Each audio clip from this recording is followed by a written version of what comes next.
अदनान, मेरे भतीजे, क्या तुम तैयार हो? सब इंतजार कर रहे हैं। मैं तैयार हूं।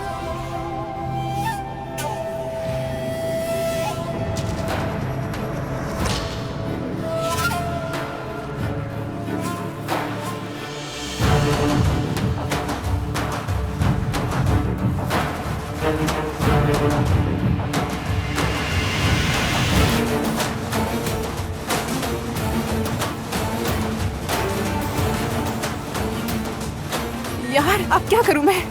ये तो शुरू होने वाला है। सुने आपा, आप बिल्कुल भी फिक्र ना करें। जैसे ही अदनान हाँ कहेगा, मैं सीधा उसकी आंखों में देखूंगी। ऐसा महसूस कराऊंगी जैसे वो आपको देख रहा है। मैं जाकर अभी उसे रोकती हूँ।